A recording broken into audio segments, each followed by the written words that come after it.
Valentine's Day is approaching, and for some, it's a day they look forward to, but if you're single, maybe not so much.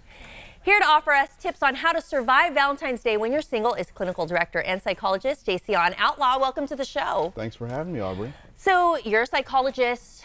You see different people. They talk to you about their problems. Yes. Is being single and Valentine's Day, is that something you hear about a lot? Definitely. Being single and or being in a relationship and the problems that are associated with that are very common elements. And so I kind of help people along the way in navigating through that process. And a lot of times we think of Valentine's Day, we think about it as a time of love, being romantic, gift giving, and being intimate, having these nice romantic dinners with people. Do all people experience Valentine's Day the same way? Sure. So there's nothing wrong with showing love and affection to someone who you love and the traditional sorts of things that we do during Valentine's Day.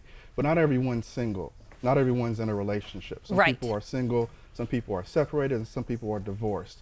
So it's important for us to understand that what we see every day is not actually the case for everyone.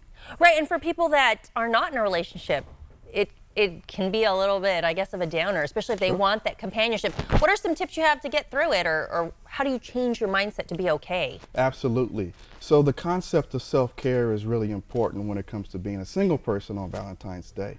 And I actually recommend that we all take inventory of what makes us tick and what centers us. And so for some people, it might be sitting on a bench and people watching. For other people, it might be physical activities.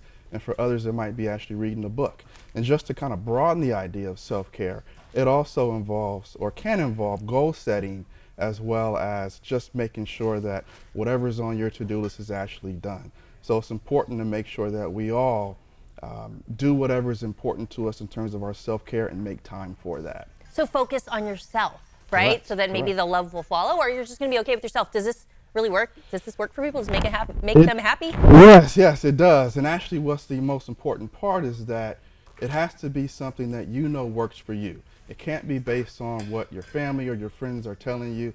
It has to be based on what works for you and what you've actually thought of. And so my recommendation is to plan ahead on Valentine's Day and really be thoughtful about what centers you and helps you tick, if you will. What about for people who this really gets them down?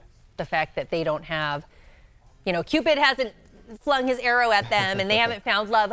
Sure. How can they get through it? Well, that actually kind of breaches on a topic that I think is a little bit deeper of a psychotherapy topic, but in this society, we tend to try to rid ourselves of negative emotion. We want to get rid of any sort of bad feelings that we have. And my thoughts are that we can actually sit with those emotions and we can process and we can gain insight through dealing with what we consider to be negative emotion. And that's actually a recommendation that I have, and we can process and we can get through times that we may consider to be lonely, of course, if you're a single person on Valentine's Day. So there's not one way that Valentine's Day needs to be? No, not at all. And it differs from person to person. And what we're talking about today in terms of self-care is just one of many strategies. Some people are completely happy just being at home and with a hot cup of cocoa, and that's perfectly fine as well. All right, Dr. J.C. Outlaw, thanks for being here. Where can people go? JourneyOfLifeCounseling.com? Journey of Life Counseling. We have a satellite office in Sacramento, and they can certainly check us out online. All right, thanks for being here. I think we're going to survive. This interview involves commercial content. The products and services featured appear as paid advertising.